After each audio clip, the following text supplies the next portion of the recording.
While we've been on air, France has announced it will close all its schools, and governments across the globe are wrestling with whether to do likewise. But this afternoon, the UK's chief medical advisor said we will not follow suit for now.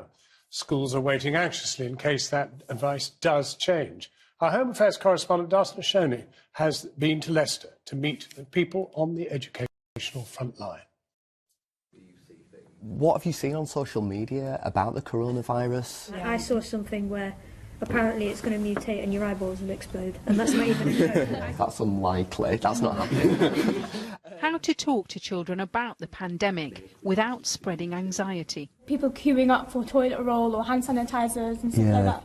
At the Rushey Mead Academy in Leicester, they're helping pupils make sense of the story. A couple of weeks ago, I did have a really bad cold, and everyone was like, coronavirus, coronavirus, and it actually did worry me. 2 months now to my first GCSEs. If the school shuts down, my GCSEs would be affected and it would be a lot worse than it would have been. He's not the only one worried about his exams. This is a huge school with 1,700 pupils. The government said today they won't be closing schools in the UK, but Ireland has taken the opposite decision. Some believe it's only a matter of time, and schools are preparing for the possibility. In theory, children will be able to log on to specially prepared lessons online.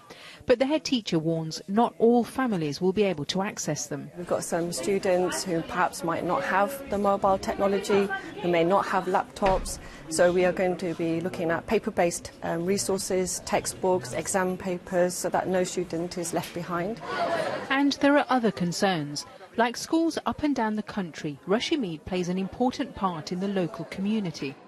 We feed the children when they come to school. We provide childcare, particularly with the younger ages in our primary schools, for parents who are working parents. So you're looking at the wider picture and the role of schools in the community. And Yes. so you're saying that if, for example, the way that Italy, Ireland, Denmark, they've closed their schools, there'd be huge implications here. If we close, that's a major gap for the community. I think that's why governments have to think very carefully when they're thinking about whether to close schools, you know, the whole nation. Because if you close schools, where do these children go if the parents are trying to work? A number of teachers have told us that they're worried about their low-income families who rely on schools to provide a nutritious meal for their children. Across the UK, a recent study suggested around 3 million pupils are at risk of going hungry in the holidays. If, as in Italy and now Denmark and Ireland, schools here do have to close, then many of these vulnerable families will have to turn to charities to help feed their children. Christine is one of the volunteers at